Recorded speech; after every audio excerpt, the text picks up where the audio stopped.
Hello and welcome to the latest podcast from the Casual Gamers Project, the podcast where a bunch of lifelong friends chat and have a bit of crack reminiscing about days gone by from our video gaming past. My name is Diggs and I'm joined by my fellow casual gamers Peter and Steve-O. Howdy. Hello. And as you can probably tell, would have been the winter season, every one of us have the flu. Yeah. You can hear it on our voices. Yeah. So as we record this, we're a little bit sick, but we're good enough to do some podcasts. Oh, the joys of it. No, we'll struggle through it. We'll do it. Yeah, we'll get there. So in the previous episode we discussed, in our opinion, I think collectively, one of the best generations of consoles, the 16-bit era. Would you agree, guys? Yeah. Definitely one of the most important parts. Kickstarted it for us, definitely. Yeah. Definitely did. Yeah, definitely. Just thinking of it, pixel graphics, the audio from those games, all amazing. I still think it's something that we have to go back to at certain points as well. Absolutely. I think we have to. Absolutely. Yeah. It was. That's one of the fondest memories of our childhoods, isn't it? Like it's absolutely. Just, yeah. You know, like we all got into gaming at earlier generations, but it was almost like when you got to that 16-bit era, you were just like, wow, you're blown away, weren't you? Really by the pixel, and it was the end of the pixel graphics, really, wasn't it? When you think about it. Yeah, it was. Yeah, once we went on to the next era, then you had the 3D polygons, and it changed everything again. And I will note that, like, 16-bit era with the pixel graphics, I always found they went hand in hand with the cartoons we used to watch as kids. It was all that kind of animation. It all worked really well, I thought. Yeah, they were all integrated together. As you said there, we all knew what was going on. You know what I mean? As you said, cartoon graphics and everything, and see some games, and there was cartoons actually of the games we were playing, which was really cool even back then. Yeah.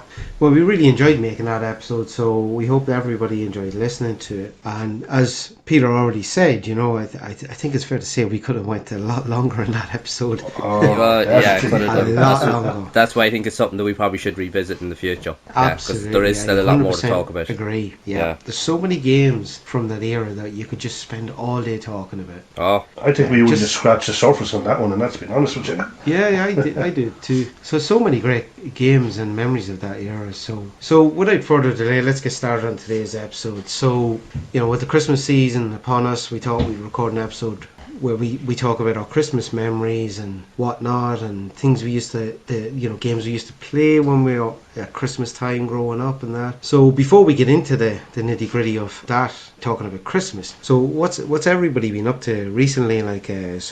I'll start with you, Smith. What have you been at these days? I've been playing the new Need for Speed Unbound, playing it for a little bit. I was getting used to it. It's tough, I will admit, to get into it first, because it's to win money and to win races, especially when you're the standard car. But I found that once you gradually get into it, plus I managed to find a few little glitches online that you're not supposed to really use. They always have, don't they?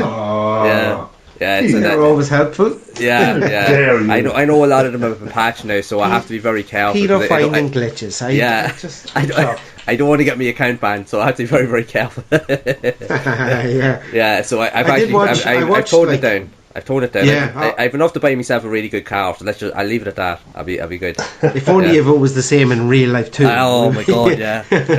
Oh, it'd be sweet, wouldn't it? It'd be sort. It would, yeah. Yeah. I tell you, Peter, I watched your live streams of the other channel, yeah. And I gotta admit, like, I just thought it was really, really cool looking, and you know, it kind of reminded me of the Forza Horizon franchise a little bit. I have to admit, with graphically, like, I haven't spent time. Now I will admit, when I first played it, I mentioned, I was even discussing this with you, it did drive me mad at first, but I've kind of allowed myself to sit down with it, and I have managed to kind of master it now to a point that I understand it now a lot better.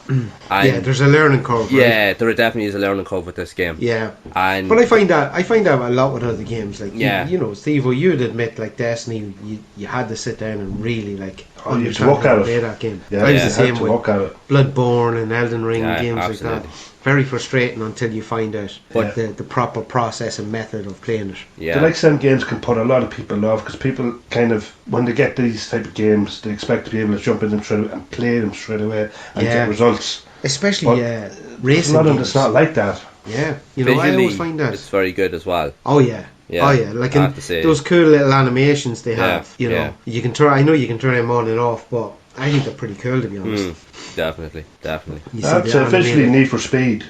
what you're playing, so it's visually. I've watched a few gameplay videos of it, and visually it looks class. It really does. It's definitely It one of the really, best really looking does. races on the PS5. Ah, That was the one thing. without a I was doubt. reading reviews and stuff like that. I was watching a load of videos, and that's the one thing that kept cropping up. They said it's one of the best looking Need for Speed games ever. Ah, It's actually one of the best shadow looking of a racing doubt. games on the PS5 Yeah. currently. Even the anyway. reviews are saying like it's one of the better Need for Speeds in recent Yeah, times. it is.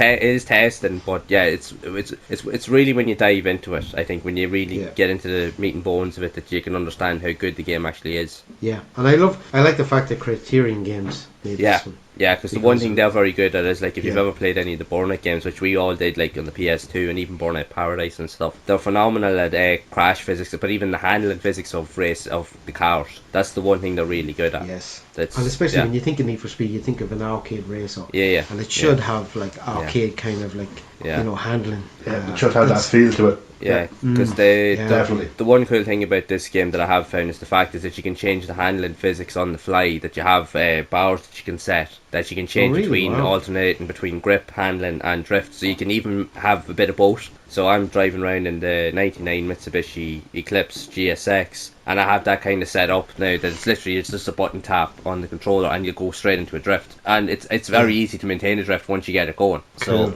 Yeah, See, it's I love really all that about your stuff. setup. Yeah, that's going back to over old ground. I love my drive club. I absolutely love drive club. I agree. One of the I best just ever. think that's don't get me wrong. I loved Gran Turismo back in the day, but it's too simulation now for me. I find it stressful to play. I just want to play games like Drive Club where you can pick up the controller and just race and have Just fun play when it, you do yeah, it. yeah. That's what I loved about it. I thought the handling in that game was just exceptional. I love Drive Club. But all of the I love the cars in tracks, Drive everything. Club, each one of I them was had too their naked own into that. handling physics or dynamics. That's what made it so cool. There's Yeah. no two cars felt the same. Yeah, I just love Drive Club. Yeah. I would still play Drive Club all the time. I just love it. I have to just set it can't up on the believe they- PS5.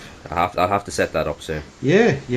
And I just feel it's such a shame that Sony have just abandoned it. I It's need such a to- good game. I need to upgrade my TV. I need to get a 4K TV. It's it to get the best out Hey, of it. there you go, January. I sale. thought you were Yeah. going to say I need to upgrade the TV because I've only got a 14-inch TV. Yeah. Oh, that was a while ago. No, this I thought TV. you were going to say like a 4, going to 14-inch. Yeah, you need to upgrade This TV I have here in my room, I have it nearly just 10 years, but it says I ain't getting rid of it until it breaks. So can't afford it at the minute anyway. What brand is it? Current It's one. LG. It's an old one. I have it about 10 years. Funny enough, it's Yes, still you need to working. That's upgrade. what's laughable. Now the hand unit doesn't work, but everything else works. So Yeah. to be honest, I only use it for the PlayStation. I don't even watch TV or anything on it. Literally, Yeah, just, that's all. Have it's you used for. anything in mind of what you're going to go for, or is it just wait and see? I have no idea. To be honest, I'm not even worrying about that because it's just I don't even have money at the minute. Really, it's just I'm broke. Yeah, so yeah. it's just I'll cross that bridge if and when I get to it. For now, it's doing the Yeah. job, so I just stick with it. So Yeah. All I'd say is to you that if you are going to look for a new TV and you want 4K game, you need to find a TV that has at least a 2.1 HDMI. yeah, That gives you your 4K, proper yeah, 4K. yeah. There's a lot of TVs out there, you'll see them and they're like 4K, yeah, this, that, and the other. No, and they look crap. No. Do you remember I had in my log cabin, I had the 43-inch Yeah. LG on the wall? Yeah. Like that, I was playing Bloodborne on that, which was PS4 actually when you think about it. So I just remember that it just looking terrible. And then when I got my gaming monitor, it was exceptional. Yeah, I did. No. Yeah, because I See found different straight away. even like say on a slightly different topic, I bought like a couple of because of me doing all the YouTube stuff on one of the other channels I was doing a while back. I was doing cars and stuff like that. I have a couple of those wee kind of like mini GoPro kind of things, and I bought a couple of cheap ones off Amazon. Now it says that they can output like say 4K stuff, but they can't. It's scrap. Right. Like they're still Yeah, okay yeah, for what yeah, it is. Like, and yeah. I use them as a backup camera, but they're nowhere near the level of say like your GoPros or any of those other kind of high end Insta Yeah, 360s exactly. and all them. It's nowhere near the level of quality that you can get with those things now. Yeah, there's a lot of that goes on. Like Yeah. I know I bought a projector once before that was like 1080p, but it wasn't native 1080p, so it was Yeah. really only 720. Yeah. And so Nah. I'm just I- not, you have to be careful with that stuff. Yeah, I I find. still do use them from time to time because they're handy to capture different shots from different angles. What I can do is sure, if I'm yeah. doing something, I can place them in different places so I can have a couple of different angles. If I've nobody with me, it's handy just to place the cameras at different points so that way then I can just walk around them so I can Yeah. capture different angles. So that's Sure, yeah. a bit more work, but Yeah. it's worth it in the end. I know the footage Well, it's worth probably it. wouldn't come right as good, but it does the job. Let's just put it that way. Yeah, exactly. Yeah. So, Steve-O, what about you? What have you been playing the last while? Well, I was dipping in and out of a couple of games. Was in Yakuza, Like a Dragon, and then the new season of Destiny 2 came out. Oh yeah. So Back to the grind. I'm back to the grind, but that came out about 3 weeks ago, I think it was. You're already maxed out, are you? I'm already maxed out. So I was kind of joking, half joking. I've already maxed out to level 100, so I'm just tipping away, just doing other things, you know, kind of way. But there's not much more that I can do unless I'm going to do raids or Grandmaster Nightfalls and that. So I think what I will do is I'll just get my character ready for Nightfall. That's in February. I'm just going to give it a break. I'm just going to play other games. I'll go back to Yakuza, Like a Dragon, and then The Witcher. I reinstalled that as well That's right, the new upgrade for the PS5. I got that, and actually a notification popped up last week when I turned on my PlayStation. Happy days! So I'll go back onto that. So that's my plan. I'll finish up what I'm doing now, and between Yakuza and The Witcher, that's where I'll be dipping in and out. Yeah. That'll keep me going. That's good, yeah. Yeah, and like this, you don't have to wait too long anyway for Destiny, so you're talking maybe 4 weeks or so. The Nightfall DLC, I can't remember the exact date, but it's in February. I think it could be the end of February. Oh right, well then you do have a bit. So I said I had plenty of time, you know, that kind of a so. But unless I wanted to go through and my other two characters, but I just said to myself, no. Yeah. Well, you're right, yeah. 28th of February for Lightfall. 28th, is it? Yeah, you'll be 8 weeks almost to wait. So, well, look, you can tip away whatever you're doing now. Well, that's it. I just mess around, you know what I mean? I have plenty of time, so yeah, I'm not too bothered. Yeah. So just gives me a chance to play other games, then, you know, kind of, because you know how much I love Destiny. That's it. Yeah, exactly. Now, for myself, now I've been playing. I played the Callisto Protocol, finished it. If you don't know too much about Callisto Protocol, it's a survival horror game set in space, very similar to Dead Space. It's one of the director of Callisto Protocol is the co-creator of Dead Space, so it's almost like for like type game. I enjoyed playing it. I will say it's a good game. It's not a great game, and I kind of should have known that when it first came out. It was quite cheap compared to other games for like a brand new game. So you know, when you see, for me anyway, when I see a game being so cheap like that, you say to yourself, maybe it's not so good. But I have to admit, I enjoyed it. The graphics are phenomenal on it. Gameplay wise, it was good. You know, I love the dodge mechanic, that kind of thing. It added a different dimension to the game. Story wise, it was just okay. One thing I just didn't really. It didn't grow on me was the actor Josh Duhamel, I think is how you pronounce his name. He voiced and they done his facial image for the main character. I just didn't think it was a great thing, you know. So he's very much a pretty boy, you know, and I just didn't think it didn't work for me anyway. You know? Yeah, but, so there's room for improvement. Yeah, well, I mean, as a first game, I would say, it's good. Like, I wouldn't say, like, don't buy it. I would say buy it, but wait till it comes down in price. Yeah. I just want to ask you, Diggs, Dead Space now, I've been told by you and other people, you have to play it because it's brilliant, and I will. But Protocol, is that not supposed to be the next, like, say, Dead Space 2 or something like that? No, am I wrong with saying that? No, it's not linked at all. The only it's not linked. Right. The only link to it is that one of the co-creators of Dead Space this is his game now, the Callisto Protocol. Oh, right. And there's quite a lot of similarities in this game, you know, the fact that your health bar, in Dead Space you wear a helmet, the health bar is on the helmet, but in this game it's actually attached, it's like a chip attached to your neck, the back of your neck. And it lights up green when you're healthy and it goes red when you're almost dead. So it's kind of an indication of where you are health-wise. There'll be a sequel to it, Space you had. I would say there probably will. I think it probably sold enough copies, but there was a lot of negative reviews online about it. But in terms of, I enjoyed it. Did it make me want to go back and play it again? No. The only thing I'll say, you know me, Peter, when I like a game, I go out for the platinum. Yeah. I want to go out for the platinum. This game would be relatively easy platinum, but you have to play the game on the hardest difficulty to get the final trophy, and I'm just not interested in that. Yeah, I hate doing I that. found it frustrating on some of the boss fights, and the thing that's another thing I'll bring up. The bosses in the game were very limited. Even creatures were very limited, and I thought, Jesus Christ, like, you know, Resident Evil 7 didn't have a great variety of enemies. This game doesn't have a great variety of enemies, and I just found myself fighting the same bosses over and over again. And certain parts of the game where it'd be a frantic cinematic part where you kind of like have to get from A to B and survive getting from A to B, but being on an onslaught, and I just found that very frustrating. And I can't imagine even trying to do those parts on the hardest difficulty to get the platinum. So for me, I'm not even going to bother with that. I'm happy to finish the game. I enjoyed it. I thought it was a good game. I just don't think it was a great game, but there's definitely, you know, room for improvement. Yeah. And then other games wise, just quickly played Resident Evil Village, the DLC. Steve, I know you played it as well. I played that myself. I still haven't played it yet. So. Yeah, no, that's alright. I'm not going to spoil anything. Yeah, I'm not going to say no. I just thought the Shadows of Rose DLC was crap. I just so many stupid bits in it, and they stole so much from other games, and I thought this is just like an A kind of tier team was not involved in that DLC, and I just thought it was a bit crap. And even like the addition of the third person perspective to play the game, that should be a free update. It shouldn't be part of locked into the DLC. Yeah. So I wouldn't. I'll give you my opinion on it. I played it once, and there is trophies to earn on it, which I thought I might be interested in. But I played it once, and my opinion, I'm not going to play it again. No, me neither. And you know, it's one of those games where you know as much as I do, Peter and Steve, is that you're just waiting to get done with it, so you can move on and say I'm finished. Yeah. And that's how I felt playing that. Exactly, I'm the same. I just no interest in playing it again. I really don't. I just found it very disappointing, and just even third person perspective. Yeah, it was good to be able to play the game third person because that's my favourite way to play Resident Evil. But you know, it's just that should have been a free. You know, update. it's funny. Just 20 like quid as well. It's funny like you were saying that, Dig, like with regards to playing the game. Like, say if you wanted to get everything in it, you know me, like for ages, like I was obsessed with getting trophies, like on the PS3 and PS4. Like I have about 270 or 280 platinum trophies. At one point, I was like ranked 10th in Ireland. I know, that's to say, people actually think I have actually more, but I don't.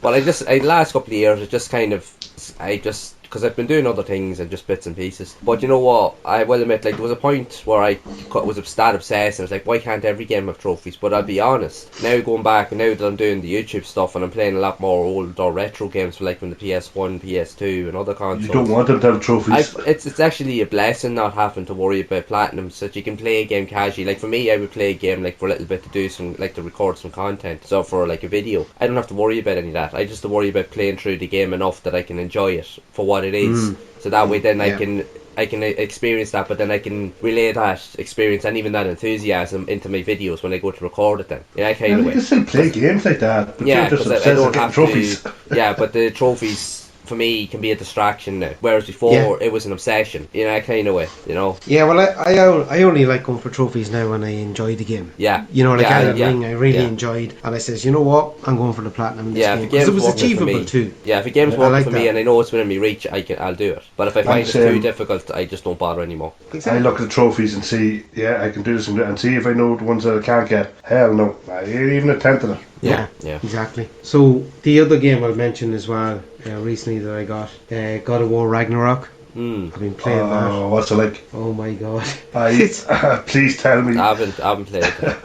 I want to buy it. I really do, but I just definitely 100%. You should buy this game. I need funds to come my way. If he buys that, you won't be able to buy Destiny. Well, there's three. I'm looking for that. I'm looking for Modern Warfare 2, and I've Lightfall. There's 4 games. Okay. Isn't it crazy when you think about it? When the PS5 came out, we were like begging for games. It was like a famine. Now it's starting to become a feast. You know, and things are back up and running. Games are coming out thick and fast. It's just it's the money. They are expensive. I don't even think it's money anymore with games. I think it's time. time. I don't as have the well, time to play all these games. Yeah. No, because they're coming out that fast, one after another. You buy one and then you say you want another one, but you haven't finished what you already played. Well, even And there that's, with I'm the, guilty of that over even the years. I'm I- very I'm guilty same. of that. even with the I am PlayStation the Plus, exact you know same. you know that new tiered system is on the PlayStation Plus. Now I have the full one, the premium one. Yeah, I'm same. I bought it really more so for the PS1 games so that I can play them on my channel, so I can do videos on them, which is handy. But I'll be honest, I did add a load of games to, like, say, my download list. But I'm looking at them. There's no way in hell that I'm going to be able to sit down and even play literally any of them. You know, that kind of way. You know, I know myself, like, there's some there I would look at them and I'm like, yeah, I do want to try that, but I know myself I'll forget about it and move on to something else. I won't even think Oh, I about know it. the feeling. I know. I don't have time for it anymore. Yeah. See, that's the thing. You see, you know, us being, I won't say middle-aged or anything like that. Mature we're adults. We're mature adults. Very mature. That's the Very question. Jobs and all that kind of thing. We just don't have the time Yeah. to put into games like we used to when we were kids. But yeah, no, I 100%. If there was any game ever that I could recommend, it has to be God of War Ragnarok. It's incredible, visually stunning, gameplay wise, it's just perfection. Is it as good as the first one? Yeah. And cinematic wise, it's just amazing. It's, you know, when you have a game, right, and you just, I can just do this next bit, and before you know it, it's like everybody's in bed, and you're like, oh crap. Yeah. It's just one of those games. It's hard to put down. Yeah. the controller. Yeah. Because every sequence afterward is epic. And I'm not going to spoil anything, but like, it's little things. You get to play as Atreus this time in the game, you know. And there's, They're the games I crave and love. yeah, That and the level, you wake the level up, designs. you want to play it. You go to sleep. As soon as you Exactly. wake up, all you want to do is play. You want to keep playing it. It's drawing you in the whole time. That's, you know, it is such a good game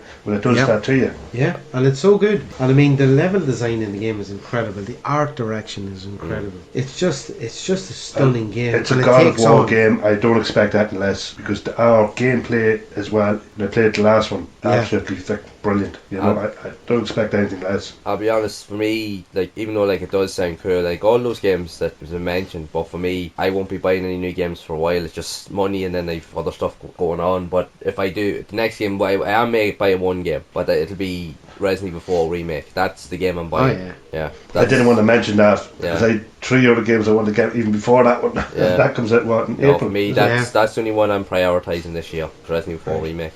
So let's recap. Smith's Need for Speed. Would you recommend? I would recommend. It takes a bit of getting used to, but you put time into it. Yeah, it's. Would you good. recommend It's it at its solid. full retail price? No, I would actually recommend to get it, you know, cheaper. But then again, you see, there's hype around it now, so now probably would be the time to play it while there's still a buzz around it. Sure, yeah, I get that, yeah. Yeah. What about you, Steve-O? Yakuza, Destiny, Lightfall, or not Lightfall? What was the last update? of The Destiny? Witcher. Witcher, yeah. The Witcher, Destiny. Each one of them is different, and it's preference really. But Destiny's been out like a long time, and a lot of people may know it and have got bored with it. But if you haven't played it, Destiny, as you know yourselves, you got into it, obviously drifted away. But Destiny, yeah, it is and it is going cheap. Yakuza, definitely, it's really, really fun. The Witcher, I haven't played too much of it, but so far what I have played with, yeah, definitely. Yeah. Like, I do love Destiny 2 myself, but the thing is, it's just it requires too much of your time, and for me, if I want to play other games, It does require I'd have to time. give- I'd Yeah, have to give and up everything. that's exactly the problem, Yeah. isn't it? Yeah. And like, That's I why- always found Destiny to be a very striking game. Like, Yeah, that's why you I know, have to you give it see up. these planets and you've these guys involved in level design and all that, and they just blow your mind with the level design. It really looks like futuristic in another Yeah. planet. I love all that stuff, but I just I- don't have the time. I had no Yeah. heed in all that futuristic stuff until I actually played Destiny 1, and then I got into that, and then that was the end of it. I just got hooked from Well, then between on. that, now I don't want it to come across as being totally negative, but I find that people might hate in that, but I find some of the online communities can be very negative as well. You know, I know that. That's one of the reasons why I kind of came away from it too, because there are some. That's why it's one of the reasons why I love single player Yeah, gaming yeah. so 'cause much. There's definitely there's definitely some not so nice players out there on it. That's why I'm just like, no. I'm not, That's why I've I'm now basically become like a solo player now in Destiny, because I Yeah. just enjoy just messing around by myself. Yeah, Because then when I do get peed off, I can just yeah, play a different game. yeah. I don't have But you to be got forced to admit, play it. like on D1 on Destiny 1, like they were some of the greatest gaming memories. All of us Oh, playing together in the But raid. especially doing the raids, is the Vault of Glass. It was good, wasn't it? I really enjoyed it. Like, the drive was We had crazy, that but small when we group of, overcame it. We stuck with it long enough and defied the odds. Like, yeah, so. we had like a core group of 4 Yeah. people, and we always had like drifters coming in and out. And I just thought Destiny 1 was perfection, and then Yeah. obviously you had your Activision was over Destiny. Yeah, Destiny 1 and Destiny 2, but then they left. it really forced you to emphasize teamwork because you needed to do that to do the raids. Like, Yeah, like the guy, you have to admit, like when you think of the Vault of Glass raid and the it's still the mechanics best of raid it, in the game. yeah, and the mechanics of it, and how that team came together to make every little intricate detail. And the more crazier thing about all of that is the people playing online who find loopholes and cheeses and stuff like Yeah. that. It's like, how did the people find this shit? And even to this day, if a dungeon comes out or something comes out, Yeah. see, after a few hours, there's videos out of people say, as you said, loophole. I'm going, how are they I finding this? used to do it with the game. It's incredible. There was a cheese with the very first door when you have to stand on the podiums either side. All you needed was one person to jump in. I used to do it all the time before I jump in with the lads, before they join me. And I would actually use the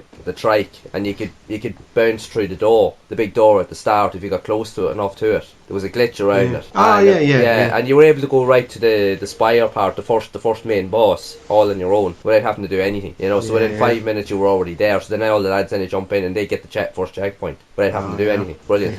Yeah, good times, isn't it? Yeah. Right, in terms of the games I played, so Callisto Protocol, I would recommend people to get it, but wait for it to come down in Wait for it to come price. down, Resident Evil Village, no, not for me, man. Not over 20 quid, or whatever it is. Definitely. I'll try that, but I'll wait till the price drops on that. It's Yeah. because you're a Resident Evil fan. Yes, play That's it. the only reason why. But then after that, then you can give your opinion. But myself and Diggs, we played it, paid 20 quid for it, and just no, not for us. I mean, 20 quid's not going to break the bank anyway, but No. I just didn't think, it wasn't an enjoyable DLC. I still like to play. get some value for money. You know what I mean? Like- Considering just And you do, like, the only thing I'd say about it is it's not really a spoiler, Peter. You do go back to House Beneviento, and it's a bit creepy again, Yeah. but they stole the elements of that from another game. I've seen it in past, the mechanics of it. But anyway, right, so Resident Evil, yeah, enough. I wouldn't recommend it. God of War, absolutely, 100%. Get out and put yourself in debt and buy the game. It's that good. I tell you, that is what I want, definitely. It is. People like even myself were complaining of when I saw the retail price of it on the store. But you know what? When a game is quality, it's worth it. You don't mind paying for Absolutely it, worth Yeah, because like in 10 years' time, you're going to be talking about God of War Ragnarok. Like it's one of the greatest gaming achievements of all time. I'd You imagine. even go back in the day, say if we had Master Systems or SNES or Mega Drives, PS1, and you knew what a game was about. Like, obviously no internet back then, but magazines and everything, and the game was a full price at 40, 50 quid, whatever it was. You went out and you paid full price for it because you knew that it was such a good game. And you know what? 9.5 out of 10, you weren't disappointed. No. It was what you paid for. Especially like if you bought a demo beforehand with the aim to play a particular game on, you were excited to play, and if you played the demo Oh and you no, really enjoyed it, I then you would wasn't doing definitely that. go out and buy the No, game. I wasn't playing demos before the game that I really wanted to buy. No, Yeah. no spoilers for me. Thank you very much. Yeah. Right, well, how about let's move on to our main topic anyway. Let's talk a little bit about Christmas. So here's a couple of random questions, right? Steve, I want to start with you. Your favourite tub of sweets? Ooh, I love Quality Street. Ooh, controversial. What about you, Peter? I do like Quality Street, but I'm Ooh. a villain. No, but I'm a villain for Cadbury's chocolate roses. For me, Yeah, I gotta say, at this moment in time, Celebrations is my favourite. I Mind love you, Snickers, all that kind of stuff. I love all that stuff. But see, to the Quality Street, there's really only 2, maybe 3 sweets that I'd eat. And see, the rest of the tub, I'd give them away. See, there's a caramel, I don't know, Oh, yeah. caramel circle. But Yeah. my 2 main ones is you used to always have the Orange ones. cream. The orange ones. Yeah. orange Right. cream and strawberry cream. I would dive into the box, grab them, and away with me. Everybody else can have everything else. And it's the same even now.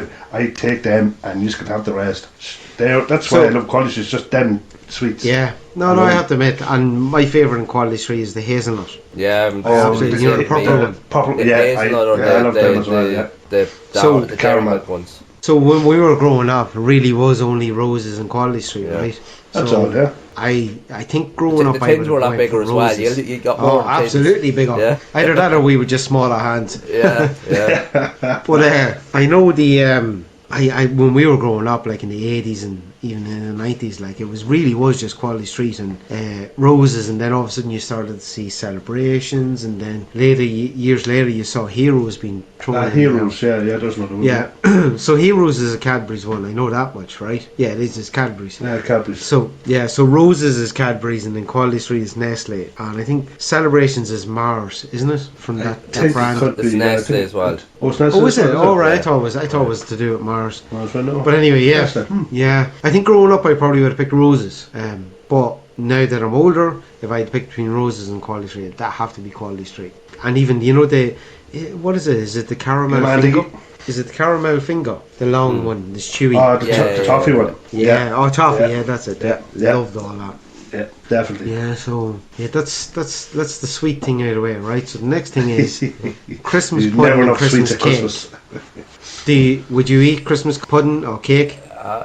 It's pudding sometimes. It depends. I'm in the mood for it. I've always been kind of You have a very I've always acquired been fussy taste, with- Pat. I've always been fussy with food anyway, but No way, I don't believe it. yeah. Are we talking the same person here? You grew up with us, so you know what I was like. Oh, I know, yeah. Be Christmas cake for me. Yeah. I wouldn't I wouldn't really have much Christmas cake over Christmas, but see, Christmas pudding, Yeah. definitely. But you can buy it I in would- the shops and you can do whatever, but Yeah. see when it's homemade. Yeah. Yeah, I make mine every year, even the Christmas cake I made it this year. I was very late icing the Christmas cake this year because I was sick, but you cannot beat it. No, It's homemade just amazing. Christmas pudding with just fresh cream just drizzled over it. Or even custard. Custard Yeah. isn't.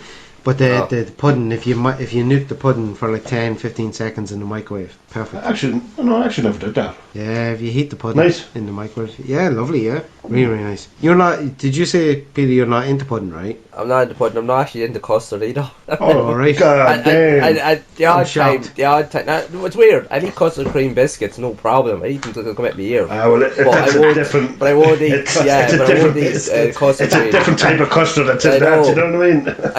As a kid, my folks they'd be laughing at me because they would be eating it every time they had dessert. They nearly have custard with freaking everything, and I'd be just like, no. No. Yeah. It's whatever, you know. Yeah. Would you eat like ambrosia rice pudding? No. No. No. Ah, you haven't lived yet. I am weird like that. If I look at something, or if I even get a smell of something, I'm like, no. So you eat No. with your eyes, basically. Yeah, sure, I haven't eaten beans since I was 5, and that was because Right. my mother, she kept feeding them to me, and I just got sick of them, and I'm just like, nope, and that's it. Now I will not touch beans. Nope, nope. Beans is so handy, isn't it? No. Beans and toast. All you were afraid was in case you were farting in front of people. That's what was wrong with you. No, I just the smell of them and just the taste of them. Just I don't know why. Just no. Yeah. So the next thing then, right? This is one of my pet hates at Christmas: Brussels sprouts on your dinner. Do you have them or not? I Yes. have them, but I have to have them mixed in with something else. I can't eat them on their own. Oh, I Right. can. But Yeah. But not too many of them. No, like I wouldn't eat I wouldn't eat like a barrage of them. I'd have to only have a few of them. A few is enough for me. my wife, Grania, she'd eat them every week. She loves Really? them. Yeah, Wow. loves them. And Yeah, I like them I don't myself. see if I'll have one or two on the plate at Christmas. Yeah. But You get the frozen ones. Grand. Oh, yeah. I'll eat them, but I'm not too pushed. But see, when you get the fresh ones, say in the net every Christmas, there's yeah. they're beautiful. I'd Yeah. eat any amount of them. Like even earlier on, we had a chicken dinner with stuff and like a mini Christmas dinner. What do we have with it? Brussels sprouts. Yeah, definitely. No, yeah, they're No not problem. for me. I have to miss. If they're not on the plate, I don't miss them. Yeah. Oh no, once they're fresh, Yeah. I'll eat them. No problem. No Do problem. do you have any like Christmas traditions, whether it be when you were kids or do you still have going now? Do you have anything? Every Christmas Eve, the same with me folks, we used to always get a takeaway. Right. Either the chippy or either the Chinese. That was always a tradition in our house when we were growing up. Yeah. I remember that living too. having them all. Right? Yeah. Dad used to go to Tony's. Yeah. I'd say about 4:30 and just come home with a bucket load of stuff Yeah. from Tony's. And then the massive breakfast we'd have in the morning. Do you remember you used to call over sometimes? Oh yeah. Yeah, Oh, yeah. It'd always be a That's massive. the only reason I 7 came of us, home. like so. It's always a I'm massive. still the same. There's always a massive I'd still have a breakfast. fry up every morning now myself and then have the Christmas dinner later on. But I'm sure a lot of people do the same. Yeah, Not I think in people terms of, you know, traditions, I'm trying to think, like, as a kid, like, did we have any traditions? I don't think we really did. I remember my mum, I think it was, you know, when I was getting older and Santa was, like, less for me and stuff. She for some reason, she started, like, treating me to a gift on Christmas Eve. You know, just randomly. She was like, oh, what do you want? Pick one thing out of here. And I thought, happy days. And I thought that was cool because she was kind of curbing my excitement. Because Yeah. you know yourself, Christmas Eve when you're a kid, you're just like, oh my god, I can't wait. So she give you, it's like giving like a a crack addict just a little bit of crack. You know, settle down there, young fella. I think if I But was anyway. to say have a tradition, if I was to have one Yeah. tradition, it was getting up earlier than all the boys every year. I Oh, was right. always the first Yeah. one up. I know my mother and father Did only you gone even to bed sleep? and I'd be up. Did you even sleep?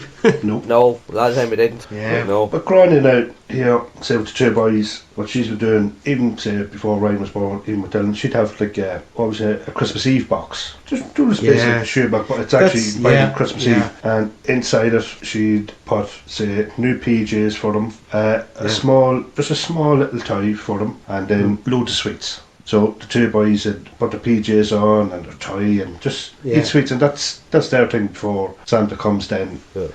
Christmas Eve. And yeah, we never had that. No. But now saying and it actually does it brightens the mood. It gives them Yeah, something that's more good, to look yeah. forward to. You know what I mean? As I said, We're I think thinking, it curbs the what's going to excitement be? a wee bit. Yeah, Yeah. it does surely. It does surely. Yeah, I think in my own house now. Well, now you know my own house now in current days. Yeah. I think our tradition is that on Christmas Eve, you know, we sit down around 6-7 o'clock and we watch "It's a Wonderful Life" the movie. And Oh, fantastic film. yeah, we'll probably either get a takeaway or maybe we'll have like a pizza or some nibble food, you know, just here in the house. And that was it, you know. We'd watch that movie, have a few drinks, bite to eat, and then, you know, by 11 o'clock or so, you're just exhausted, you know, and that's it, bed. And then in the morning, get up, open the presents, have a bit of breakfast. Not too dissimilar to what you guys do. So that's more or less. I don't do it now myself, but back in having them all, I've done it for a good few years. When we'd have our fry in the morning, we used to have a bit of steak. Have steak with the fry, and it was tasty, very, very tasty. That's the first time I ever saw that was over in your house. Like Yeah. the fried brown bread and everything. Oh, Oh yeah. my word. I still do the fried brown bread now. Just whatever way she done it was just Ah, to die for. Yeah, and it's good, isn't it? Like that you only experience stuff like that maybe Yeah. at Christmas time.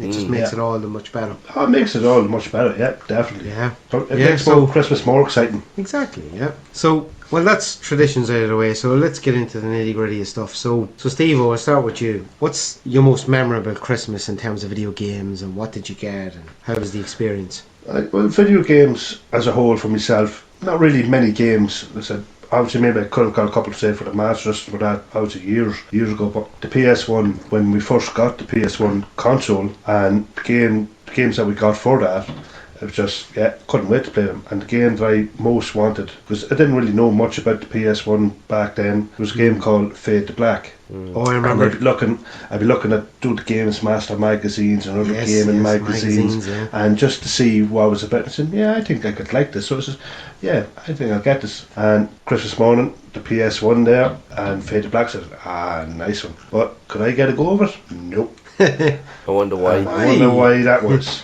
But more or less that was kind of it. It wasn't games. I had other stuff on my mind at Christmas time that I wanted more than games as such. You know, kind of.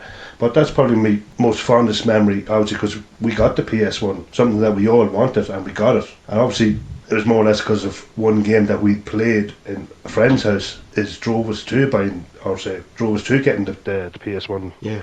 But no, more or less, when we got the PS1 that year, we'd Fade to Black and a couple of other different games, and that's probably the most fondest memory because more or less I wasn't into the computer games, but I was all into other stuff as well, and it was more or less football basically. Anything to do with football, that's basically yeah. nearly all I wanted, and that was it basically. Mm-hmm. Especially, I don't know if you remember, it was back in the early 90s. There was a football, it was Mitra, and the Premier League. Yes. Lying on it. That was a lot of money back then. I think it could have been 20, 25 quid to buy if you were to buy it in the shops. But I got that Christmas, or say at Christmas, and I went to sleep with it. I wouldn't even play with it. I got loads of other footballs, and I played. You with always them. felt like, didn't you? Like you Yeah. felt like a Premier League footballer Oh, because you had the official ball. Yeah, I was the same. One. When I was a Oh. teenager, I was big into NBA basketball, and I got the actual NBA ball that the players would use. Nice. And I was like, yeah, very similar kind of feeling where this is it. Yeah, you know? I didn't play with it for a couple of years. I actually had it in my arms when I was asleep at night. I wouldn't let it go. I was in love with it. And that was probably Yeah. the best thing to me, because I'm mad into football. To me, that was the best thing that I had. Don't get me wrong, I had plenty of other good things, but to me, that definitely hit home Yeah. big time. Yeah. I shot So it you'd out. say that was one of your happiest Christmas memories, right? Christmas memories, yeah. The football and all that, yeah, without a shadow of a doubt. Gaming wise, when we got the PS1 and games we got, the one game that I was looking forward to playing was Fade to Black, and yeah, we got it. But like I said, Yeah. I had to wait. I wonder why that was. You had to wait to have a go. Exactly. I had to wait. Poor Peter, you're getting some slagging all the time. But this way, you wouldn't want to be in a rush to play it. Put it that way. Yeah. That's yeah. put it mildly. Okay, so I think in terms of myself, I think I have two memories specifically. I remember the first one I got the Super Nintendo for Christmas, and I got Super Mario All Stars. And I remember you having that, yeah.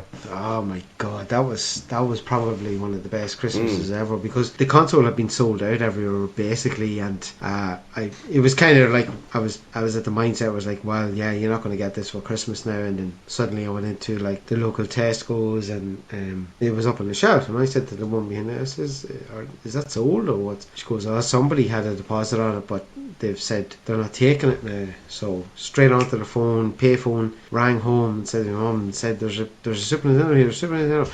And she was like, okay. So I ran home. She gave me the deposit back into Tesco's, and I got it. That was probably Lovely, the best lovely. Christmases ever. Nice. Because I had that, and I rented out Mortal Kombat 1 Nice. also that year, and like I was just happy out. I was just the happiest kid, you know. Yeah. I had Super Mario All Stars, so you had 4 Mario games. Sorry, Mario All Stars was what, 1, 2, and 3, right? And then Yeah. then I also had Super Mario World with it, which was like, that was just incredible. So I had 4 games to begin with, and then I rented out Mortal Kombat 1, and You were blown away by that. I was just so happy. I was the happiest kid on the planet back then. The second memory I have was, and Steve, you will remember this because both of us got the same console. Going to Dublin after Christmas with all the money, pocket money we'd saved, and we went to Dublin, and both of us got our N64s. Great deals. I think, correct me if I'm wrong, was it Electronics Boutique or Smiths or something that we was. got in? I think it It was, was. Electronics Boutique, I think. They were always kind Yeah. of doing the best deals. I should have mentioned that. Gold- now GoldenEye. myself, 'cause that GoldenEye definitely 64. was. Yeah. That was. Now, Yeah, I love that game. when I got to saying it was more or less Christmas Day type thing, but now seeing you mentioned N64, obviously it's still Christmas time, but going shopping after Yes. St Stephen's Day, the sales, Yeah, and as you the said, the sales. N64, that we went to Dublin and got it, and Yeah. was brilliant. Even though Smiths and yourself were probably cracking up because I was going around Virgin at the time, HMV, Oh, no. No, I Smiths, was- and Electronics Yeah, Boutique. yeah. Everywhere I to was- get the best deal. I was looking for the best deal, and I can remember Peter, will you buy? No, I won't. If I had to go home empty-handed, I was going home empty-handed, and that's the way it was with but me. it worked out a very good thing, because you got a great deal.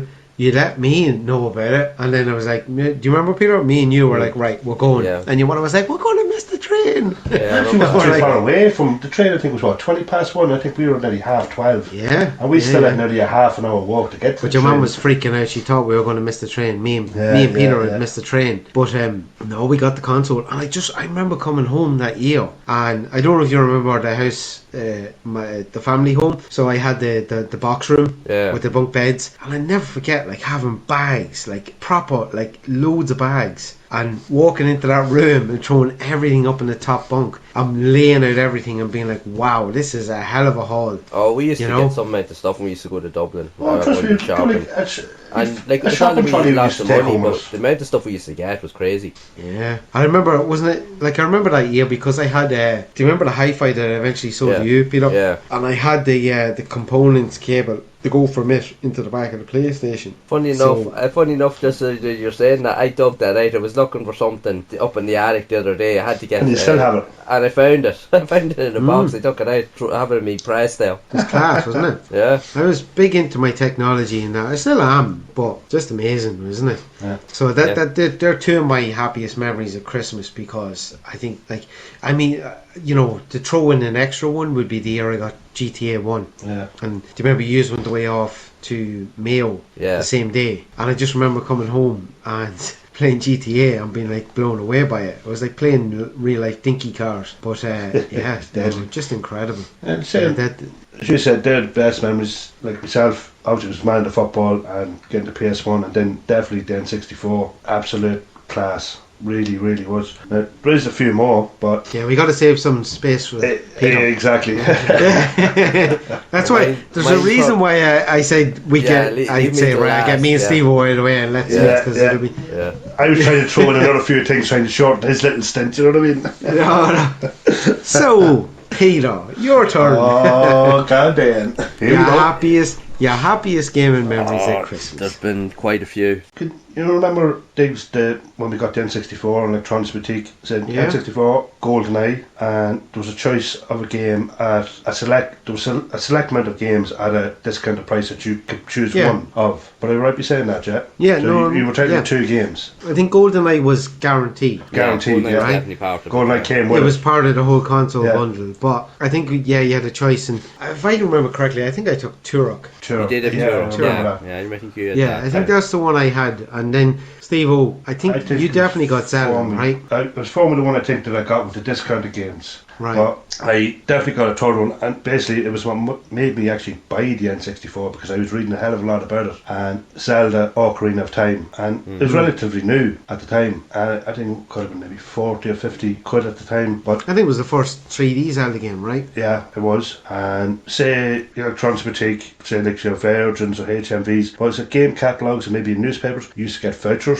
And I had vouchers accumulated, so I think I got that game for, I think it was about £10-15 on top of my console. So the game, say it could have been 50, but I got it for maybe 15 quid. You know what, Steve? I do With remember all the that now, vouchers because that we were in the shop with you, and I remember I the had a lads. load of vouchers. The lad actually in the counter, I do remember, he did not look happy because he had to go through all of the vouchers. Yeah. And the thing is, at that time, it wasn't a case where you were only allowed to use one voucher. They didn't have any of those kind of rules in place back No, then. it wasn't like that, no. Yeah, I remember him having to go through them, and you got a massive discount on it, like. And I remember your man behind the counter, he wasn't happy. I think it could have been. I think I got about 35 quid off the game. Yeah. Say I only paid about 15 quid for the new Zelda, I do and it was remember probably that, about actually. 50 quid brand new. And basically, that was what I wanted. More or less what I bought the N64 for. But you know what was funny as well back then, when you were getting those deals, you felt like as if you were walking in the shop, you were that excited, but you felt like you were almost stealing the game. that's what,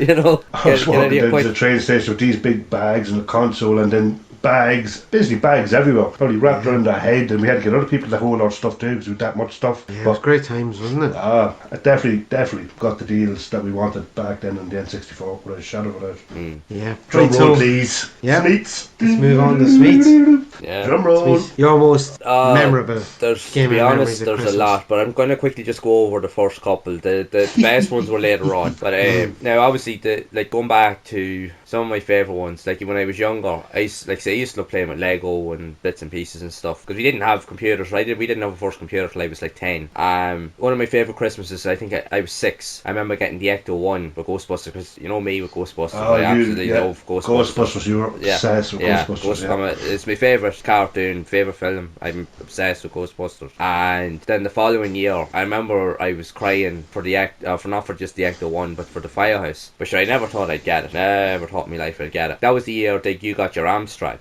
So it was. And I remember specifically being in the Can you corner. remember if the same It was in the corner of the room, and I thought that all the boys were all opening all my presents. And it wasn't until about an hour later, and it was my mum actually turned around and said to me, "Peter, are you forgetting something?" I'm like, "No." She said, "Did you open all your presents?" I'm like, "Yeah, I opened all mine." So I didn't think getting over, because I thought it was in the corner amongst all the other boys' presents, so I thought it was someone that didn't open theirs or whatever. And you were so I never crying? passed remarks. And she says, No, she says, "It's definitely yours." I'm like, "Are you sure?" I'm like, "Yeah," because I didn't want to open it hoping it wasn't going to be one of yours or the boys, like, and because like remember, like there was 5 of us, like, so it's just. But yeah, I went and I opened it and I seen it was the Firehouse and my jaw dropped. I was like, this. I had to pinch myself. I was like, this can't be real. I got so fucking excited. I was just like, and the fact is now I had the Ecto 1 and I had the Firehouse and we had nearly all the Ghostbusters and load of toys and stuff like that, and sure that was, and sure we all played it. That Christmas was just awesome. And then you having your Amstrad, I went over to your house later on that day and we were playing likes of Indiana Jones and a couple of other games as well, and Dizzy. I remember one of the Dizzy games you had. That was Dizzy, really cool. yeah. But moving forward, then we got the Dizzy. Master System then when I was 10, and really we didn't really get it in that Christmas as such. I don't remember really getting games for the Master System that year. No, I don't remember it either, to tell you the truth. No. But more or less when the PS1 came, that's Yeah. more or less it. Because we didn't have a Mega Drive, we didn't have a SNES. Yeah. We were relying on other people. Yeah.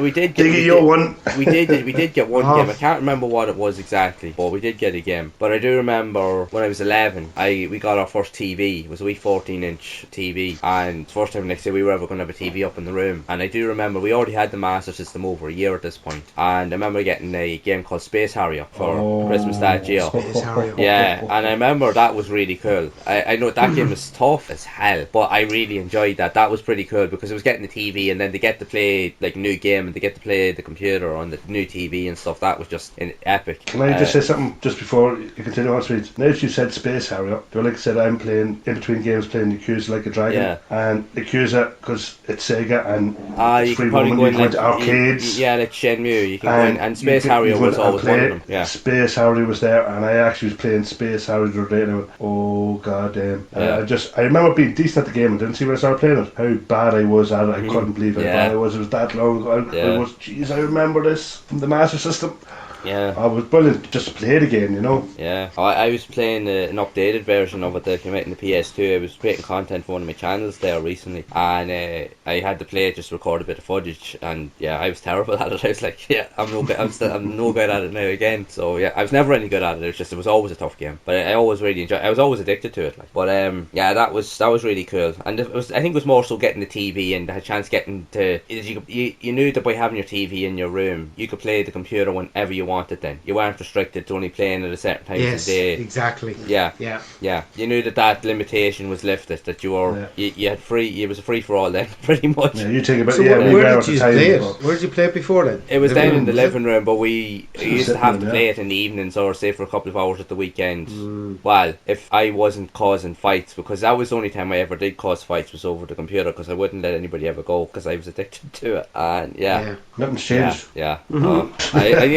I think I've calmed down in me as I've gotten older. But yeah, no, I think the next big one, I think the following 2 years later, it was actually the year before I got to play the PlayStation originally. I remember we had the Master System, but it was on its way out because people kept knocking it off the shelf. Because with the cable, people kept walking across it, and sure. Now it still was walking, but it took one knock too many. And I remember one of the other boys got another Master System too with Alex Kidd in Miracle World. Yeah, And two matches, haven't we? yeah, and Or I was it only three? played. I only played my Alex Kidd Failed in that many Miracle World. times. I'd only played Alex Kidd in Miracle World only once before around at a mate's, one of his cousins' house, years ago when I was in school. Great game. Yeah, and I'll be honest, that quickly became one of my favourite games ever. Yeah. You know, it just, myself and my brother that got it, the two of us played that a ton. We both absolutely loved that game, was addicted to it. I probably played that as much as I played any other game I had on the Master System at that time once I got into it. I'd agree. Yeah, One of my so favourite so good. 8-bit Yeah. games of all time. Because I had Just everything amazing. between absolutely. like puzzle solving, action. You could go on motorbikes, you could fly in the air, you could do helicopters. There was loads of hidden secret like levels or rooms you could find, and yeah, It actually has a bit of everything. yeah, it was. Yeah, it but was, funny enough, it was right? cool, I yeah. always thought that Alex Kidd was probably the closest that Sega got to Mario Brothers. Yeah, well, that You game know? anyway. Mm. Yeah. I just loved it. The only other Alex Kidd game that I found that was good after that was Alex Kidd in Shinobi World. That was really good Right. as well, but it wasn't as good as Miracle World. But Shinobi World was a lot shorter. It was a lot shorter. But they had a load of other ones, but they weren't good. Like there was High Tech World, and there was Yeah. Lost Stars, and then there was I a wasn't- BMX. Enchanted Castle was not bad. Yeah. That was okay. Yeah, I did like that one on the That was Mega okay. Drive, but I'll be honest, that was really, really tough. Mm. I didn't like it as much as Alice Kid in Miracle World on the Master System. I Yeah, always I prefer think that. they had a gem with that game. Oh yeah, it was the best one, you know. So. Right, yeah. But anyway, like What's next? even moving on. For me, the next two be the biggest ones. Now, the next one was when I was 14. Now, it wasn't actually on Christmas Day itself. It was actually a couple of days later. It was in and around this time. It was about 2 or 3 days before. It was about 2 days, I think, 2 or 3 days before New Year's. It was 1996, and that's when I got to play the first PlayStation. I remember actually staying around in one of our other mates' house at the time, and I didn't even know he got the PlayStation.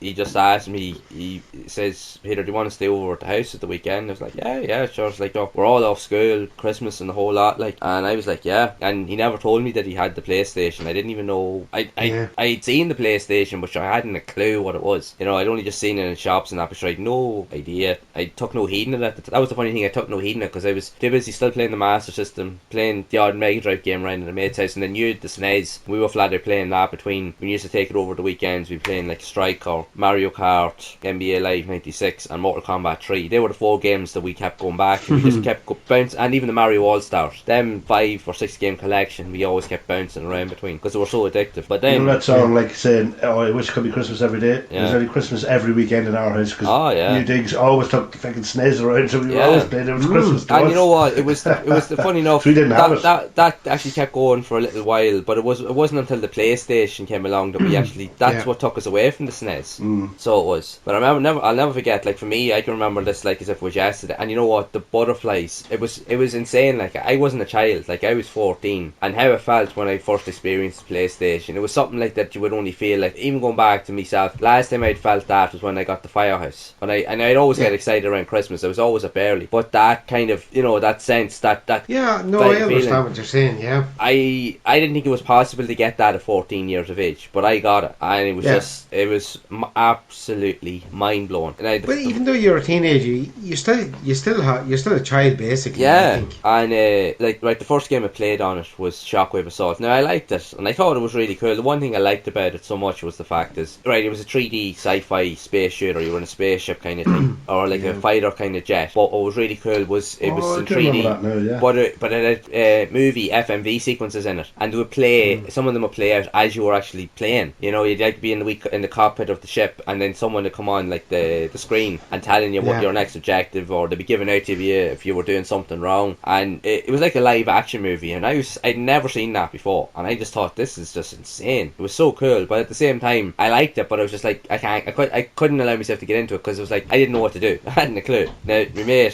he was more into those type of games because he was a big Star Trek fan, Star Wars, Star Trek. Star Trek. Yeah, I think it was more Star Trek. I think he was more into. So anything along the lines of that, he was always into. But then played the demos, and it was crazy because I'd never played like demos before. Like you kind of like seen them in magazines and so forth, but I never thinking anything of them. But I didn't think the demos would be as good as they were. And the fact is that you could play like certain portions of games, and I was just blown away. I remember the demo 1 CD and the intro that came up, and it had all like a proper trailer, and I'd never seen anything like it before. You'd only kind of seen bits like say on TV shows, and I was just like, whoa. But then going into it, and then you had like the playable demos, you had trailers, and you had the interactive kind of demos with even the VCD kind of thing where you could put in your own music disc, and it was kind of like you could have like a disco kind of thing on the TV where it'd play all these mad like polygon kind of shapes on the screen, and it would mix and change to the audio that was being played. So you could put in your own music CD, which was awesome. And then You you didn't also think had about it, Smeets, that even the 16-bit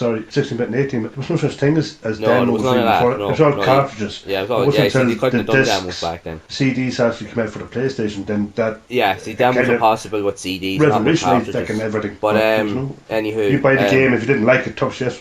yeah, but Oh, so anywho, When you think about it as well, like with today's technology, you'd imagine like demos should be available on every single game. Oh, yeah, I Yeah. agree with you. They should be, yeah. it should should give It's people a n- taste. It's not the case. no, I think demos. Like You I go was and buy a watching. game and you don't like it, you're like, I was no. watching something about that the other day, and saying the demos were actually the highlight reel of the 90s for the PlayStation, because it was the demos that sold the games on the console. So it was, but now they've gone because obviously the way technology's gone, but it's a pity. It was a massive help to determine whether you actually wanted to buy the game or not. The demos, like we all agree, like the demos provided probably some of the best, if not the best, experiences that we've had in games. To some degree, it's on the PlayStation, because the demos pretty much inspired us to go out and buy a lot of the games we played, or even in some cases we got as much fun with the demos as we did with anything else. So, but or it made you hate the game and not want to buy it. Yeah, well, that's it. But I remember also you had an interactive demo where you could play you could move around like a 3D polygonal T-Rex. Like, I think anybody that knows about it understands that. Or you had another one where you could play like as a manta, like a fish going around an ocean, and it was completely mind blowing what you were seeing. Like, you're seeing these 3D graphics, and you can move it. You can move the T-Rex's mouth. You can move the camera around him. You could even make him snarl or growl, kind of like at you, and just mad. But then getting to play the demos, you got to play like, I remember one of the first. I think what the first demo I played was it Destruction Derby? I think it was. Yeah, Destruction Derby. And then I remember myself and my mate actually tried to play Battle Arena Toshinden, because you could play a 2-player on that. That was pretty cool, but it was tough. I remember it was clunky, but it was tough. And then there was, what else was there? There was loaded. There was I remember a demo, like a rolling demo or video demo of NBA Live 96, or Total NBA 96, sorry. And it just looks like something that was real, like on TV. And I remember saying to my mate, I was like, is this playable? He's like, no, this is just a video demo. I was like, man, that looks unbelievable, you know. And then getting to play a couple of other demos, because before I was going to play Resident Evil, because I was looking at the cover. I looked at that cover back to back like there was no tomorrow. When he showed me, he says, dude, you like that? But he says, I know you don't like horror movies, so you might struggle with it. But we played then the demo then of like Formula 1. Was a demo this year was Formula 1 Wipeout 2097. It was a rolling demo of Destruction Derby 2, and Monster Trucks was on it. And I think the first game I played on it, the first game I played on, I think, was Monster Truck. Yeah, because I actually played Wipeout 1 on the Demo 1 Monster CD. Trucks, yeah, I remember that. And then played Wipeout 2097 on the other one. I was just blown away. But then when I played Formula 1, it just knocked everything out of the water, because I couldn't believe what I was seeing. The very fact is that you had the real sounds of a Formula 1 car, the real lifelike of a Formula 1 car. You were driving in the Nürburgring, and you had Murray Walker doing the commentary, and you were getting to say drive as Michael Schumacher or one of the drivers. And you're like, this is just like feeling like I'm sitting down watching on the TV. Because I used to always watch the Formula 1 on the Sunday. Authentic. Yeah, on the TV on a Sunday when it used to be on around lunchtime. We used to always sit and watch myself and the boys and my dad and stuff like that. And I couldn't believe it. I was just like, this is insane. It's just so lifelike. I'd never witnessed anything like it before. And then got to play Resident Evil, and I was just like, oh my god, this is just insane. Now, I hadn't a clue how to, because I never moved 3D characters around before, trying to figure out the camera angles, even to aim and shoot. Now, my mate was trying to help me, but he was laughing. He's like, it's not easy. He says, I get it, it's not, because you've never played these before. I was like, no, I've never played a game like this before. So I didn't know how to walk, I didn't know how to run, didn't know how to shoot, I could barely even make it open the door. And I remember seeing the first zombie for the first time, and I literally crapped myself. I'd never seen anything like that in a game before. Not with that level of detail. And I was just like, holy crap. I was just like the goosebumps, everything was just ramped up, you know, to the nines, like. And then he had a couple of other games as well. I think he had Time Commando. I played that. Now, that was harder to get into, but I liked that as well. But I just, for some reason, then after that, I was just drawn back to Resident Evil. I was playing the demos, but Resident Evil kept being drawn back into it. So I did, and sure, that's how it all started for me. And sure, you know yourself, like, I remember going back the next day, and she were all laughing at me when I told you, and you didn't believe me. But then I was like, after a while, I got tired of telling you, because you were still laughing. It's like, you know what, they need to experience it for themselves. And then you rented out the PlayStation, then 2 weeks later, I'd gone down to your mate's house then the following week then, or 2 weeks later, and playing the games again, and I went back and then you had rented the PlayStation out. Now, you couldn't get Resident Evil, but you got Road Rash and Ridge Racer. Now, they were the first times I'd ever played those versions of the games. I'd never played Ridge Racer before. I had played Road Rash 2 on the Mega Drive and absolutely loved that, but I never played the PS1 version of Road Rash, and that was phenomenal. That is a great game, mental game. And I love Ridge Racer as well. Ridge Racer is one of my all-time favourites, and they were epic. And then obviously you just got to play it then a couple of weeks later, Resident Evil, then the rest pretty much is history in that sense. You know yourself, you got to see it in action. But I think for me the highlight was when I got my own PlayStation then when we were 15. Well, say me and Steve-O, we'd ended up when I was 15, and we knew we were getting the PlayStation for Christmas, but my mum said that there was a PlayStation you could get where you had a choice of 6 games, but you were allowed to pick 2 out of the 6 games, and you got 2 controllers and you got a memory card. And we were like, awesome, because remember the struggles we had trying to play games with no memory cards. Every time we used to rent the PlayStation out at the weekends, and that was a nightmare. And so I remember the choice of 6 games. There was like Actual Soccer, Fade to Black, Ridge Racer, there was PGA Tour 96, there was Rayman, and I think Battle Arena Trashinden, from what I remember. And I remember I picked Ridge Racer, Steve picked Fade to Black because he wanted Fade to Black. And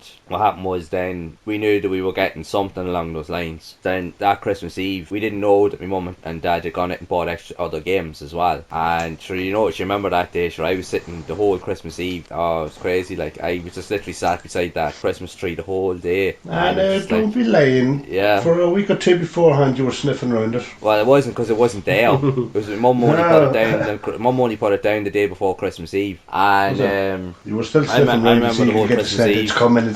I got to a point. Do you remember, like I went off to bed. You went off to get your dinner or whatever, and you came back later on that evening. Like, where's Peter? Oh, you went to bed. And you were all laughing. I had to pass the time. It was just the nerves got the better of me. I was just like, I was itching. Like I was worse than a 6-year-old. What time was that? 8 o'clock in the evening. Yeah, honest to God. And like what happened was 1 o'clock in the morning, 1:30, I think it was. I was up. My folks had only just gone to bed. I think they'd only gone to bed a half an hour, 45 minutes. I was up down playing the PlayStation, and I don't even think I went up to wake you. I think you actually came down. That was the one Christmas I never went back up to wake you. He went it all to himself. Yeah, I kept it to myself. And he got plenty of game time for himself before any of us fucking woke up. Yeah, and we ended up getting. I sat and played it because we were playing like crap. I was playing a crap load of demos and games we bought because before I had actually bought Destruction Derby and I bought Die Hard Trilogy off a lad in my class in school a couple of weeks before. PlayStation was overheating by the time we woke up and came down. Because I wanted to have a couple of games to play on Christmas Day alongside what we already had. Didn't realise we got other games. So when we got the PlayStation and all that, my mum came down later on about 6 o'clock I think in the morning. Oh, that PlayStation now, it's overheating. And you want to burn the house down. No, there was none of that. Like, no, she came down to see the rest of the boys opening their presents. Yeah, but I'm sure she knew you were up already 5 hours before that playing the fucking. See, I didn't open up all the presents. I just opened up the PlayStation and I opened up the ones that I kind of knew what we were getting. But my mum then said, "Oh, did you get we got you another memory card?" I was like, "Oh, did you?" I was like, "Oh, nice one." So we got one memory card with an official Sony one, and he actually bought us a third party one, but it was a red one. So I was like, right, that's perfect. So we had 2 memory cards. So like, right, that's perfect. So we had Ridge Racer, Fade to Black, and I already had a couple of games beforehand, and we had a crap ton of demos. But then didn't realise my mum and dad had bought a couple of other games, so they gave us the other ones and open one, and it was actually soccer was one of them, and then open up another one. It's PGA Tour Golf 96, and the reason being is because my dad wanted to get in on the action because he's like no sense in them having all the fun, so he bought a golf game so that way that he could try and sit down and play it as well, which I suppose understandable. But they did buy another game for one of the other brothers. Now he wouldn't have been as big into video games, but he kind of seen what we were getting, and he was only a year younger than Devo, and I think he kind of felt left out, so my mum got him a game and they got him Rayman. So like, oh, nice one. So we Rayman, yeah. We had about like 1, 2, 3, 4. We had about 7 games. Literally on Christmas Day, and that wasn't including the demo, so that was like hell yeah. And then literally a couple of days later, like we were talking about earlier on, we went to Dublin. You got like Grand Theft Auto got other stuff. Steve-O bought Christmas. Yeah, Steve-O bought Resident Evil Director's Cut, and I went. Was that time? Yeah. I didn't think that was so close together. Oh yeah, it was, yeah. And I ended up buying it was like a motocross game, International Moto X. That was that one that did the mad track editor. Remember me and you, Dig, we used to laugh at this building the tracks. Yes. Oh, now the game itself wasn't great, but the track editor was really cool. That was definitely one of the best features of it. And I bought Blood Omen Legacy of Kain because again that was another really really awesome game. I remember because we rented that out a couple of months beforehand, one weekend, and it was one game I was like, yeah, I want to play that again. I thought it was really cool, so bought them. I think they were like £20 each at the time, £20 So Evo bought Resident Evil Director's Cut, and then later on, was it later that day or was it the next day, we were gone down to Mayo, and then we went in to one of the shops. Now I couldn't get it, but Steve went in after me and ended up getting Grand Theft Auto. Now mind you, we aren't even 18. Well, we can talk about that when we get deep into the PS1, because we don't want to go too far into the PlayStation Europe, because it says there's a lot we can talk about that could take a few episodes. But just to wrap everything up anyway, like by the time Christmas comes, this is what you experienced at Christmas, and you totally enjoyed it, didn't you, Speeds? We did. Speeds was stockpiling the demos, so that when we getting the PlayStation. So we had on Christmas Day before about 7 games, and I bought another 2. You bought 1. So we had about 11 games by the time we went back to school. Then a few weeks later, after New Year, because I remember going into school and a few of the lads asked me, "Oh, did you get PlayStation?" I'm like, yeah. And how many games did you get? And he says, in total, we have about 11. And they're all looking at me, and some of them were like, some of them have had PlayStations like over a year and a half. I'm like, it's more than what we have.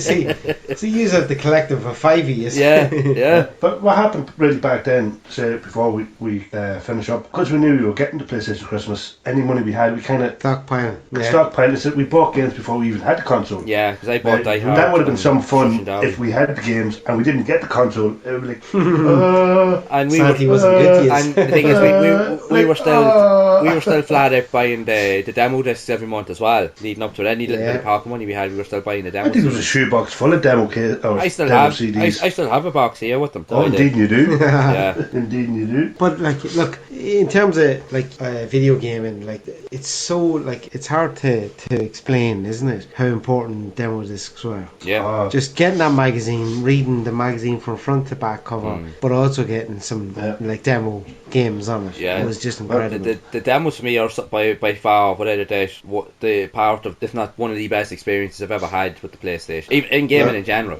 Well, I believe when we get round to doing the PS1, and we will, like I said, it could take a few episodes because there's a lot to talk about, but at the very start, we're definitely going to be talking about what we went through, and a lot of everybody went through it back then. No internet, it was all magazines and demos, and how it built us in. It really got us going into the PlayStation, and how we got to buy the games. Was the magazines. Exactly. I think we should dedicate an episode. How we got the games that we were looking for, because you read into them and you bought the demos to try them. Right, obviously there was some games you didn't have demos, but you played demos of other games in the magazines. You read about them. Not internet. Click of a button away. Nope, we didn't have that. Well, what we That's do for is PS1. we'll dedicate a full episode just to the PS1 demos alone. I think that in its own is worth talking about, because there's so much there just with that. Yeah, Oh, do you I enjoy totally it? agree. Yeah. I think that's about it then. Yeah. We had some really good Christmases, put it that way. Yeah, we Oh, definitely did. absolutely. Yeah. Like in Oh. terms of video games, Yeah. some of the best memories of all time. Yeah. So I think, We were never left I out, think- let's just put it that way. yeah, absolutely. So I think that leaves us basically just with thank you to you guys for contributing all your gaming memories and Christmas memories and such to this episode, and thank you for people for listening, and just to wish everybody a happy Christmas where you are throughout the world, and that have a great time with your family and friends. And thanks to everybody for listening, and hopefully in January we're going to come up with a really good episode based on PlayStation 1 era. How we structure that, that's gonna going be to be a fun.